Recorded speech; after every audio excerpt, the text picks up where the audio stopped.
on a very good Wi-Fi. Yes, that looks like a great spot to. Yeah. Okay, so do you want me to start? Yes, please go ahead. Do you have a presentation prepared, or did you want me to ask questions? I have a presentation. Fantastic. Let me just find it. This should be here. So, hello to everybody. My name is Jens Laugesen. I'm a traditional fashion designer who recently transferred my knowledge into the digital. This is a little overview of what I've been doing for the last 30 years. You know, I've been around for a long time. As a consultant, I've also collaborated with some of the best brands in the world. So I have a quite broad experience, as you will see during this presentation, which is really about my evolution from the 80s till today, you know. So as you can see here, initially I was supposed to study microbiology because I had a scientific high school degree. But then after half a year on au pairing in south of France, I got back to Denmark, and to make some money, I could take like an industrial sewing course. And during this course, I think in the repetitive sewing of the garments, I realized that I like to use my hand in crafting garments. So I shifted my interest from science to fashion, garment making, which led me to Paris, where I was becoming an assistant to a fashion photographer. And through that, I actually got into couture. So as you can see, I have like a long career, and what I highlighted in green is kind of the areas where I kind of shifted my career, first from science to couture, then in 2000s from Paris couture to doing an MA in fashion. And then during the pandemic, I kind of rebooted my career again with a digital intake. I will fly a little bit over everything because it's a quite long career with lots of different stuff. But just this is kind of the overview. You can kind of see the DNA of the scientific side combined with my first editorial in Paris, working for the fashion photographer. So the image making was really important. And then the couture craft, like learning how to drape around the body. And I think these three elements is part of my DNA still today that I'm still trying to use and transform into the metaverse. So what do I like about this digital space? It's really that it's like an immersive metaverse space where you can create new ideas, new concepts, and the explorations of digital and physical. So what you see here is one of my recent explorations of physical patterns I developed for a collection, integrating them in Clothes 3D, doing quick twirls, pulling into the garments. And by experimenting with this kind of technology, you create new shapes that are kind of unrealistic, but it asks a lot of questions of what you can be. And this is what I think technology should be about, inspiring creation of new ideas. So to go back to my MA at St. Martin's, you know, when I was 30 years old, I went to London, and I thought it's time to reconstruct my career. So I thought, how can I develop what is in fashion after deconstruction? And I looked into like the history of modernism and the 20th century to kind of try to understand what would be the next thing. Then September 11 happened. It was like a shift in my mind. I really saw this as the beginning of the new that started at the time. And I think this new is still what we are experiencing today with the pandemic and the digital transformation with the metaverse. But it was really a time for me to look at what could happen in life after deconstructing garments, which was part of my DNA at St. Martin's, taking garments apart, looking into how you could explore new shapes with them around the body in this kind of artisan traditional way of working on the stand. Doing portfolio processes where you really explore the deconstruction and reconstruction of the garment. And out of this came this philosophy I called hybrid reconstruction. That was like a personally developed design philosophy about morphing fragments from generic garments into one hybrid object in a seamless design process of reconstruction where the possibilities are endless. And behind this was a lot of research that went into like UN Studio, which is like a Dutch architect firm. And they really thought about this idea as the fashion designer becoming the architect of the future and how the digital tools could be used alongside analog tools. Example of my degree collection called Ground Zero, inspired by 9/11. That became the beginning of my work as a designer. I've launched like different trilogies because I wanted to develop new ideas. So the first trilogy was about this idea of hybridization, where you can take fragments of different objects and turn them into new objects. So to the left, you have the manimal, is a man and an animal, morphed together becomes a manimal.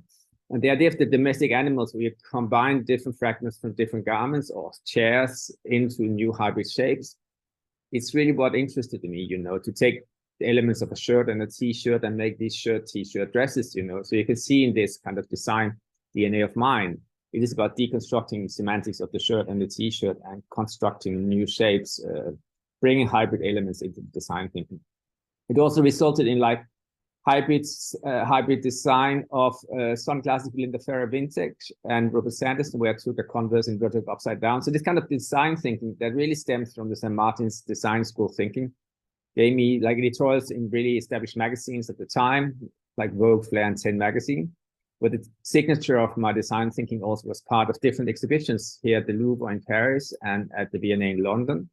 And it was really about exploring how my design thinking at the time influenced like this post-deconstruction time, exploring something new. Here's an overview of the 12 collections, like 4 trilogies I did during the 6 years.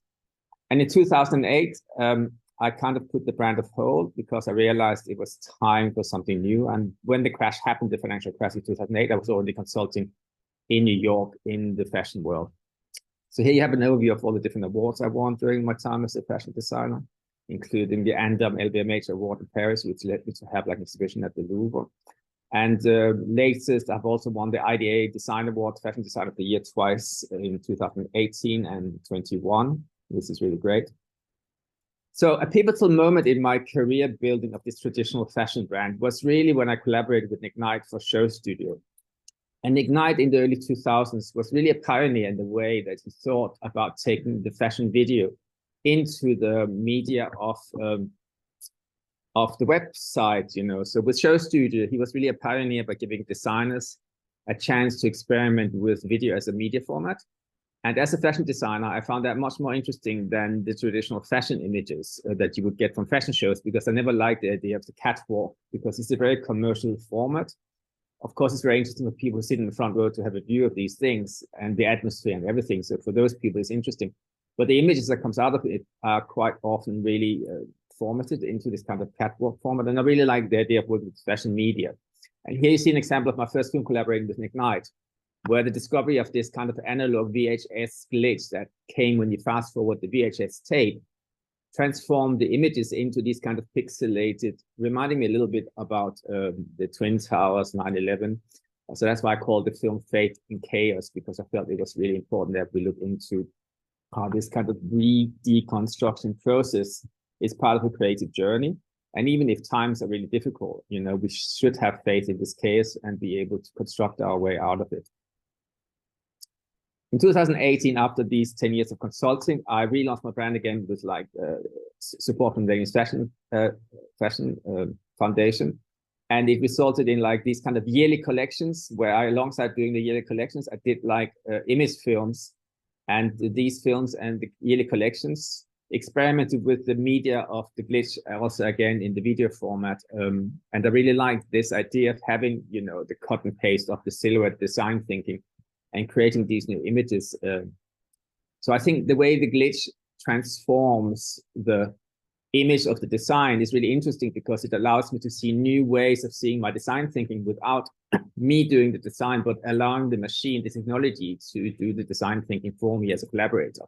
And I think my fascination with the fashion video as a media, as a co-creator tool, I think is really what set me up for this kind of transformation into the digital that I'll talk about a little bit later. Examples of one of my physical digital shows where I had like the digital film behind the showcasing alongside the physical installation. You know, it's a quite traditional format, but still I like to merge the visuals of the digital film with the setting, with the sound design. And I think it's a really interesting way of doing the immersive experience. So during the pandemic, I don't have a slide on that, but I actually was the brainstorming creative director behind this global design competition launched with Artsgrid and Gucci. And this experience of how the digital could be like an important tool of communication and connection during the pandemic and giving people a platform to actually be creative and coexist and communicate their work made me understand that digital is really a positive. It's here to help us. And I invited like a group of club kids into this studio in East London, and we invited them to look at my archive where they kind of took the clothes they were wearing, and we documented that into a video format with the glitch format. And I thought, okay, how can I communicate this in a digital space without having to program the space? So I found like this basic gallery space website, and I looked around to find the one that I could really adapt the most. And I thought, how can I change the format of it so it looks more interesting? And by making the images much bigger, you know, instead of having traditional small images like in a traditional museum, I pulled the video to the big size floor to ceiling, and that created these kind of immersive spaces. And again, I'm always trying to look at how you can play with technology to make it look different, to disrupt it, to make it look not standardized, but to make it look like bespoke. Then after this collaboration with the film, I did another collection on a fashion week, and I wanted to do a digital collaboration, but I never was able to learn the technology of Clothes 3D. I didn't have time to do it. And I thought if I learned to do that, it's a bit like if I do all the sewing myself, then I don't have time to do the art direction. And in the same way, I have never actually had time to learn properly to do Photoshop. I decided not to do the Clothes 3D myself, because also when I do the collections, I don't do the pattern cutting and the sewing myself. I always collaborate with people. So because I was like having the opportunity to be on schedule in London Fashion Week, I reached out to 6 different artists and we collaborated on the collection. And it was during the work with the collections that, you know, the Clothes 3D silhouettes, I found a way to manipulate them. I realized if you pull the garments, they become like expanded sculptures. And then I love these colored polygon seams that you see here, because they reminded me of the colors that comes out of the glitch, of the digital glitch in the videos. And I really was fascinated with this kind of way of disrupting the traditional way of using Clothes 3D as a tool. And thought, this is really cool. It's like 3D sculptures. Can you make them turn around? I did a turntable.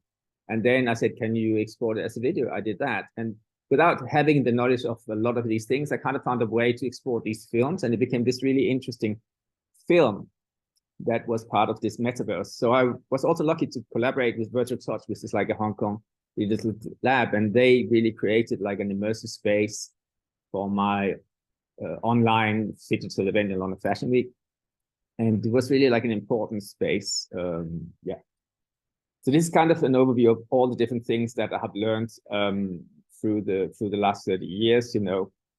And I think it's important to kind of understand shifting with culture, and when culture shifts, and when you can shift your career with the culture of technology or any other external factors.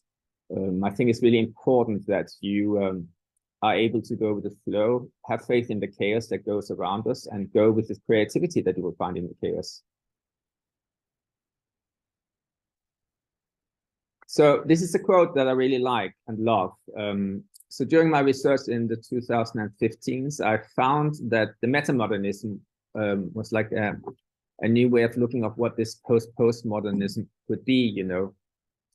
It's kind of a philosophy where you look at metamodernism not like where the modernism negated the past. The metamodernism kind of integrates the past, where you can both have like a nostalgic look at the past whilst also having a dream of the future. And I think this idea of combining the past and the future, the digital with the physical, opposites, the women's side, the man's side, all these things that are opposites into this kind of oscillation between the poles is really the way that I see this digital space of the metaverse. And this is also an example of my last showcase in London Fashion Week, a digital show where I had both digital fashion, I had a physical catwalk, had Metaverse galleries. So a lot of collaborations with like people from around the world. And this is what I find about the Metaverse Web3 space, really inspiring how people, because it's not really a business yet for most companies, you know, it's only the bigger companies who can afford to invest hardcore into it. Because when you do physical and digital, it is as time consuming and it is as laborious to do digital as physical, you know. So it's kind of a double investment that you have to do. So that's why I think it's a good opportunity for emerging brands and startups to collaborate, which is what I'm trying to do with these things, because I obviously haven't got a couture house behind me able to fund everything. So I think the collaboration is really the way forward for these things, especially in this kind of bear market where there's not a market yet, but we all know that there will be a market in the future. And because the technology is going so fast, you know, I think the more every startup can collaborate and creators can collaborate. It gives a platform, a space to develop new stories and finding new spaces. Yeah. Other examples of the catwalks, and here's also like an AI installation I did in collaboration also with Visions, which is like an AI startup company in Berlin, and Style Protocol, with this platform that works on the interoperability. And again, collaborating with these people, bringing the digital to the physical. You know, you have the AI sculptors, we bring it around the world, to Berlin, to London, to Copenhagen, and have them in front of these land sites. You know, and it's really easy to use solutions that people can try on their phones. And I think those really, really simple things are the way for us to get people into adhering to more to this kind of digital transformation that's in front of us. Instead of being afraid of it, we should embrace the digital transformation. But I think it's up to us to really do solutions that are easy for people to use, because when it's complicated, people don't really like to use them. Yeah. My latest catwalk I did in Portugal, Lockdown Festival, where I also mixed the videos with the physical catwalk, the traditional catwalk. So it's kind of the merging of the two, the physical catwalk and this kind of digital presentation. That is really where I believe we're going. So this is leading us to the next place, where I'm kind of looking at designs and the creativity and disruptiveness. And I think these three elements are really important in all creators of this kind of new paradigm that we are entering. And I think what generative AI is the latest brick in the building blocks toolbox that we are using. And I think because of the generative AI, this really helped the adaptation of the notion of the metaverse, because generative AI, people can really easily see how it can be used. It's a very easy to access to use tool. And many companies will be able to integrate it and restructure the way people work because of that. So I think the digital transformation is really like a place that is happening. But it's kind of a mood board I have given to my creatives when I work with them, where I kind of take some of the digital or the physical garments. So what you will see here is always my physical patterns from my physical collection that has been scanned and then given to digital artists to put together. And you can also see how I like to disrupt the system. Sometimes these kind of disruptions that happens in Clo, or where you have collidings of the patterns or the physical or digital manipulation of the garments is interesting. This is again the film that I showed you earlier from the Generative film, where you can see the glitch disrupting the garment. So I really like this fusion of the digital and the physical. I think this is really the key to everything. Okay, this one has it again. Then we come into the AI segment of my talk, and I think the way AI and simulations can really happen in the future, it's really like interesting this space, because a lot of spaces already use AI in the transformation of our work, and I think the tools of designers will change a lot in the future. And this is really what interests me as much as, how the photocopier, the camera has helped creatives to change their creation. I think digital tools will, in the same way, help creators to disrupt and make new ways of being creative and making our work. So, of course, in the fashion industry, there's many different ways where generative AI is already used, like in trend forecasting, fabric material selection, pattern generation, virtual design assistants, 3D garment visualization, prototyping, customization, and personalization. So there's many, many ways where it can be very useful from a productive point of view, an organizational point of view. And I think that's really a place where many, many fashion brands will quickly see that technology can really be productivity enhancing and shortening processes and being assistance in many ways. So of course, some jobs will disappear, but other jobs will emerge. And I think it's just up to us people to learn how we can go with the flow and learn from this kind of transformation. So what really interests me the most with the generative AI is an area that's not really developed a lot yet, but it's how the 3D garment making can interact with the generative AI. And I really think that it's important to see how these things can work in the future. It's important that we facilitate 3D visualization prototyping, and that this can actually help reduce the need for physical samples. You can also think about how you can do like fittings online, and I think a place where we can look at architecture and the way they have already applied AI into the workflows to develop 2D, 3D pattern cutting tools is really interesting. I think in the future, we'll also see like how AI collaborate with Clo and 3D browseware. to make these tools much more iterative and less production focused only, but it also can become like a design tool. So I think this is what really excites me, when these kind of softwares can also become design assistants in a more iterative way. And what would really interest me a lot is to work with people on the deep learning of tailored jacket patterns to see how generative AI with the data can actually become a pattern cutting design tool in the future, you know, ideally working with some of the bigger cat companies, because I think it is really the research of the future. So I think this mixing of the fashion and the architecture is really an interesting place. To the left, you see one of my own simulations, and to the right, you will see one I found how AI had been used in architecture software to kind of illustrate different ways, and how colors have been used to illustrate different readings of the clothing. And I think, yeah, it's really inspiring to see how the two merge together. This is another example of how AI can help us enhance the physical experiences we have around us, you know, whatever we experience, you know. With technology, we can really create meta versions of what we see in front of us. So we can have real versions, real objects, but we can always have the meta versions where something else will happen. So it's like an add-on. It's really like, yeah, a high-end add-on experience of these objects that goes beyond the usage that we can have in everyday life, or the gratification of just owning these garments.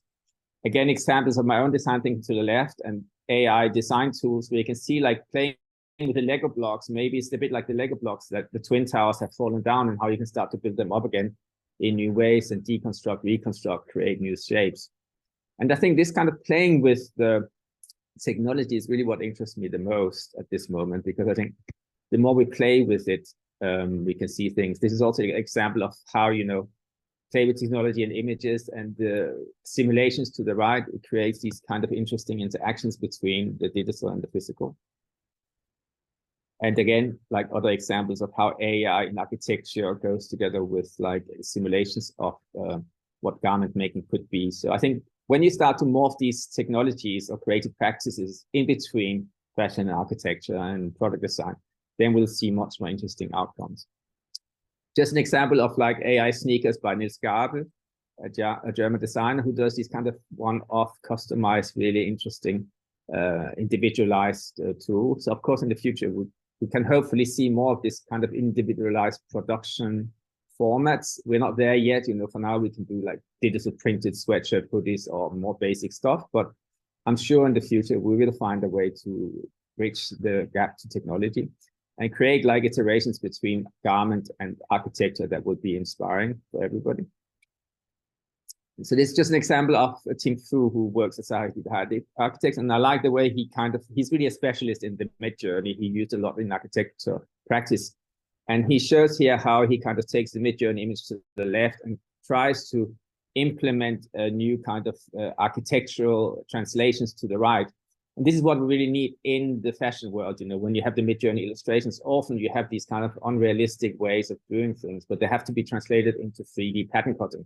And we just need software tools that in the same way will translate the digital aspects to something that is possible to do. It's a bit like in fashion design, when I work with fashion designer students that do Photoshop collage, where they combine images into one, but then once they have to design the objects, what they have done in the collage, then they have to become analytical and technically thinking about how things can be joined up together, a bit like what you see here.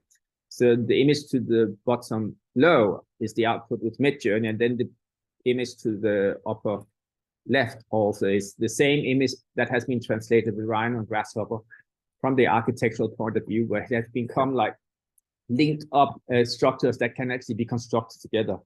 So I think it's possible to see how this kind of mid-journey utopia illustrations can become tangible design thinking objects and paths if we have the same kind of linking of the physical and the digital. And, you know, where, of course, in the past, most people like to work with patterns on the hand because it's a craft done by hand.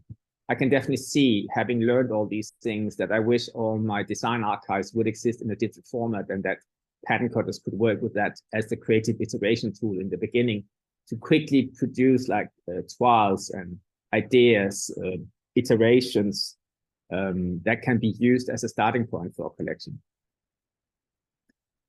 So this is just some examples recently I did when I was trying to see how could you direct Midjourney to come up with like deconstructed, reconstructed versions of the Dior bar jacket.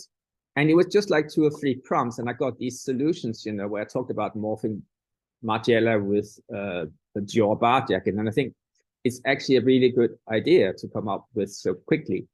So I think if you learn to use Midjourney as a tool, not to go into the glamorous side of illustrations or catwalk and all these things, but really try to direct it to work on the construction or the thinking process of your design thinking, then you can get really, really interesting solutions.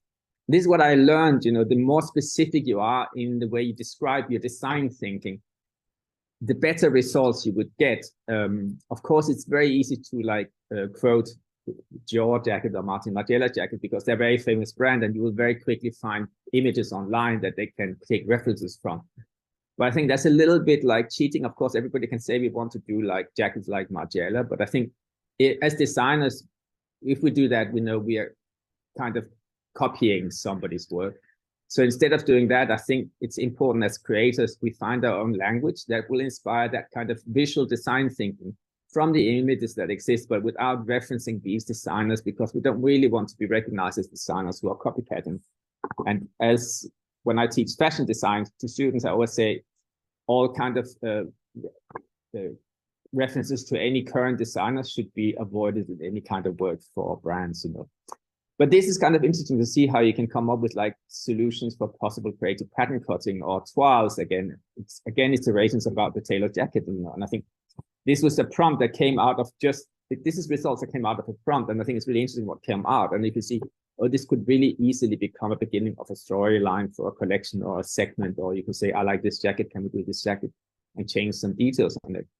So I think as a collage or a sketch, it is quite quick to do Midjourney images. So if you know how to instruct them well, you will quickly see solutions that can very quickly become a point of discussion in a design studio. And then you can start to talk to the print designer or the embroidery designer, or you can collaborate with the pattern cutter, you know, and everybody can collaborate around these kind of visual images that are kind of a starting point, you know. This is another example of like 3-4 prompts or on the iterations of one strong jacket, and you get all these kind of amazing possible solutions that of course needs to be translated into like tangible outcomes or thinking about how is this possible to do. So I think because I chose to work around tailored jackets, you know, it is a format that the machine does understand. So it's easier to get shapes that can be translated more easily into like understandable or luxury pattern cutting processes. But here you also will see when you get into like atmospheric moments, you know, I did do the images to the left with Midjourney, and then to the right, you have like the runway version of it where it becomes a mini animated image, and it is quite seductive. My only criticism of Midjourney and runway is that it becomes very, very easily glamorized, and it's very difficult to avoid this kind of mainstream culture images of slightly discriminating aesthetic of like too glamorized fashion that is not necessarily what I like. So you can see to the left, I like the image and the aesthetic of the model to the left, but then the runway version definitely looks like the runway that I didn't like at the time when I had my own brand, you know, because it becomes this kind of grazia or glamour kind of runway image that is more like, you know, it girls on the television than it's actually like real women. So I think it's our responsibility as creative to use it as a creative tool. So this is another example that was really interesting when I was doing these kind of iterations in Midjourney some weeks ago. And before I started to work on these kind of deconstructed, reconstructed tailored garments, which I think create really, really seductive silhouettes that are unisex, I had also played with ideas of Lego, so the Lego blocks. And then suddenly these came up out of nowhere. And I think that was the accident, that because I had been prompting Lego stories before I prompted these stories in the same chat, it kind of picked up on these ideas. And that's where I think Midjourney can really be interesting, when you start to cross-pollinate ideas from different stories into new stories. And it's just like, yeah, it's really like an image of a tool. And here I also played with like the the runway versions of it again. And I think it's really seductive the way these kind of static images quickly become a beginning of a campaign. So for sure, many jobs will change, you know, and a lot of the visual industries will change, you know, and where, you know, art directors for for big agencies in the past, they often work with existing images from magazines to do their art direction when they were pitching for bigger brands. You know, so sometimes Yves Saint Laurent would have a picture pitched by an agency taken from a magazine done by a photographer, but for another brand. This is not something that people actually know, but a lot of art direction has been done like that in the past, you know, copy pasting images they found elsewhere. But you can see how this can be used for art directors in a very creative way, and creating these kind of beginning of images or tools. Yeah, these are some examples of this kind of Lego concept that I was working on. And I think, you know, this is very credible suggestions of what a possible Lego collaboration could be looking like, you know. And I think for this kind of purpose, I really can see a huge future in the creative industries, because it comes up with ideas that as a designer, it would have taken ages for me to kind of develop. Yeah, and I think this is really where Midjourney and Runway and all these new tools can really be embraced by creatives and be used. Then I was amazed by how really good it looks, you know, and then I looked into Midjourney, actually not in the Discord channel, but on the Midjourney website. And what I found was that you could see underneath your prompted images that you think is unique to yours. Then you will see all these plethora of other images that look similar to yours, but that has been done by other creators. And then you realize that it's a bit like Pinterest, that all these images are, of course, like created from existing images. So how can you make, if everything is being prompted from the same images, how can you make your own work unique? And what is your signature in this kind of rehashing of images that already exist? And how is the ethics of creativity in that, you know?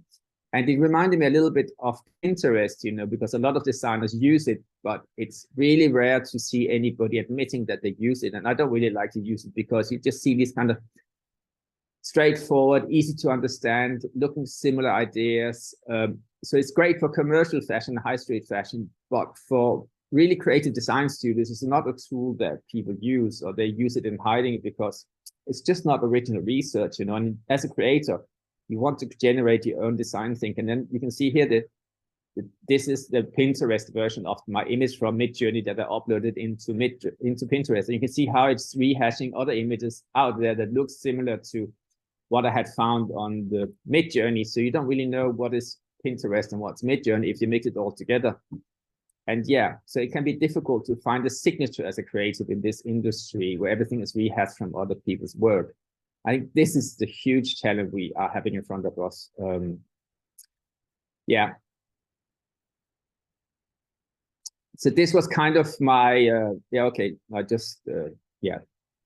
Yeah, so this was actually because I was recently doing a launch for a collaboration for next Fashion Week in January, February, where I will be working with like a metaverse called Immersive, and we're doing like an installation in one of their metaverse spaces. So I'm really looking for collaborators also and people who would like to join a project, because I do think together as a collective of creatives, you can really create something groundbreaking, because it's an industry where everybody has to work together, you know, the physical and the digital and the collaboration and the artist and the music and the video and the images. And I think this is really an exciting time to explore future projects and collaborations. Yeah, and this is just like overview of my different contact details if anybody wants to reach out. So thank you for listening. Fantastic. Thank you so much, Jens. I love everything that you've worked on. I like the fact that you're also focusing on like authenticity of, you know, real women and what they look like, rather than this glamorized version, which can be a bit off-putting. In terms of education, where do we go from here? Like, should universities ban ChatGPT, ban Midjourney, ban these tools, and get No. We shouldn't ban anything, of course not. I mean, I'm in Denmark, actually in a university in Denmark, which is an industrial school, where this is where I'm working, so that's why you see a screen behind me. And it's an industrial school, you know, and I taught first time here like 30 years ago when I taught my couture training there. And then I taught again here when I had my brand in London Fashion Week. And now I'm here because I'm talking to the dean, and she's really interested into my digital profile. So it just shows how in 3 different eras of my career, I'm at the same school talking about education. And why is that? Well, what is important, I think, with education is go with your time. If you don't go with your time and you say, we just want to do analog, we just want to do this or that, we don't want to have these kind of, we cannot go against technology, It's a bit like the painters. When the camera came out, the painters thought nobody would buy their paintings anymore. Well, then the painters started to make their own photographs, and they could actually do technology of the camera allowed painters to paint in a different way. So they could take a photograph and go into the studios and paint what happened in the photograph, It's a bit like the clair obscur changed the Renaissance, Before Renaissance, we couldn't, you couldn't do like these big tableaus, but with the clair obscur camera, you could actually do these big realistic reproductions of images. So technology, or the photocopier, it changed the world of media. ID Magazine was done on a photocopier. Photoshop changed everything. So when technology can change, you have to go with the flow. Video changed, that people thought, oh, we have videos now, nobody will go to the cinema. But then in the cinema, but television changed cinema. Then cinema became stronger, And now we have like in Hollywood where people are worried about losing their job as screenwriters and all these roles in the film industry. But I think honestly, a lot of the jobs done in Hollywood television series and cinema, it's really not very good storytelling. It's not really good art, And if they get worried and they become better artists and better writers because they have competition that low paid. So I think for the very commercial fashion and the very commercial art, you will see a lot of things being done like that. But that only pushes the real creators to become more creative and have a stronger point of view. And the more you embrace technology and you learn to use it as a creative tool, how can you disrupt the tool, Instead of doing just like a straightforward mid-journey image, how can you use it to really do what you are thinking, This is really what it's about. How can we influence the technology and disrupt it? And I think that's just what it is, because I think right now we haven't, my LinkedIn profile is overloaded with like mid-journey images. A lot of people are doing mid-journey images, mid-journey designers and all this. But I think the images are just illustrations. How many illustrations do we need in life? We need actual, I think they have to become design thing. It's nice to have images, but what is the purpose of the image, If it's just to have images, then that's one thing. But if it's the purpose of an image to become the beginning of a design process, and then it results in a 3D object, then it has a different purpose than just being an image. So I think it's about finding the purpose of all these things we can produce with the technology. So it becomes purposeful, not just producing stuff we don't need. Yes, no, I agree. And I think it's not necessarily about banning a technology, but it's still about, okay, how do we still preserve those original skills? Like, how do we, even if you are creating fashion for a game or for a metaverse, if you understand how to make a physical garment and how to drape it and go through that process, that's going to provide a level of depth. For sure, yeah. I can give you an example. When I collaborated with designers like a year ago, I reached out to people who had built their careers. They were professionals, but they had started a career a year and a half earlier during the pandemic, and I thought they had learned proper stuff, but I didn't realize that some of them had learned stuff before the pandemic, and some of them had just been educated during the pandemic. So they had to do the pattern cutting themselves, learning themselves, had to learn about clothes 3D on YouTube videos. They had some online pattern cutting teaching, so they didn't know anything about where to put traditional darts, So I think, of course, in the gaming world, it's not so important how the garments are put together because you can just stretch the fabric. But if you want to do digital garments that actually has a relevance to real fashion or luxury fashion, then you have to understand a lot about the craftsmanship. And that's where we need the brains and the hands of the couture houses to collaborate with technology on the high level, this kind of fusion of the 2 high levels of technology. Because I see digital is a technology and fashion is a technology. It's craft and technology morphed together. And I think creativity and technology has to go hand in hand, both for the digital and the physical, because couture houses without couture hands and mindset would create the patterns and make these illustrations into imaginary or physical artisan objects. We need the fusion of the 2. Yeah, you can see how they could, within a fashion brand, become 2 different silos and want to work differently because they don't understand each other. They don't communicate the same language, but ideally you need to bring these both together into a Phygital collection that is cohesive and have a, I don't know, a creative director who understands both of those.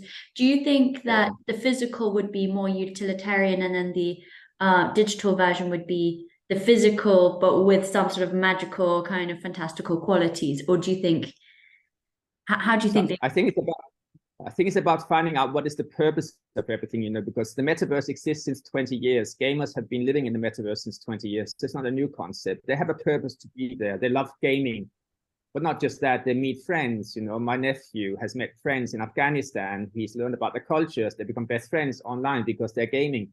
So gamers have a purpose in the metaverse. So they don't mind being there 10 hours a day. How many people spend 10 hours in Decentraland goes back every day? Nobody. Why? Because it's boring. Nothing is happening. That's new all the time, you know. So before we have more things happening in a way, I mean, of course, tech people is different. They love technology, so they go in often. I teach like fashion students at Westminster University, and I asked them in fashion event management, and they do phygital projects so they have a physical event they have to do for a brand. And since the pandemic, I asked them to do a phygital version of it, or at least consider it. And when I did the presentation last year about the collaborations I've done, I asked them, how many of you have been to Decentraland? 2 of them out of 30, you know, and they don't go back a second time because they don't find it interesting. And so I think, you know, what is the purpose to go back? Unless if something new is happening, you know, it's like a shop. How many times you go to the same shop if things don't change, the merchandise don't change? You know, so I think it's really about finding a purpose. So for luxury brands, a purpose can be, of course, like we heard earlier, you know, if we can get it into the gaming world, then younger people can love the brand in a different way before they have the money to actually buy the real luxury objects, you know. So there can be a democratization of the design thinking through these kind of digital formats. But I think who wants to buy a digital garment today? Not many people want to buy a digital garment because where can you use it? What is the purpose of a digital garment? You can buy this in NFT, so it's like fun to have. Or you can, some few people who like to go into the digital platforms or the metaverses can use them potentially in the future when there's interoperability. But there's not a real purpose of digital garments yet. So we have to think about how can a brand have the digital and the physical together. So I think, of course, there's brands who are just digital that exist. I'm not sure how much people are using that in their everyday lives, but in the future, maybe there are people who will be using a lot of that. But I think where brands today really can learn, not think about Web 3.0, but Web 2.5, where we have a physical world with a physical universe, and how can we do digital implementations of it, and not maybe call it Metaverse or Web3 or NFTs and all these kind of MetaMask things that alienates people, you know, not do crypto talk because that's too cryptic for many consumers, you know. They need to be guided into this world and, oh, this is digital, it's actually cool. But they didn't even realize it becomes this kind of complicated world of technology that, because people are afraid of the metaverse. Nobody wants to live in the metaverse. After the pandemic, we want to live in the real world, not in the metaverse. So I think it's just psychology, you know, how can you talk about it to everybody, not just to the crypto fans? That's really the challenge for the industry, I think, how it can become integrated in the Web 2.3, 4, or 5 version before we talk about the Web 0.3 in the future. Absolutely. Fantastic. Well, thank you so much for your talk today. I found that really, really fascinating. Where can people get in touch with you? On LinkedIn? You can link on LinkedIn, find me on LinkedIn, yeah. Definitely. And your I can also put my contact details in the chat so we can hook up there. But anyway, thank you so much for the opportunity, Frankie. It's really a great platform you're doing. And I think it's really important to have all these people talk about different experiences. Fantastic. Very inspiring. Great. So next up, we've got Z Quinn.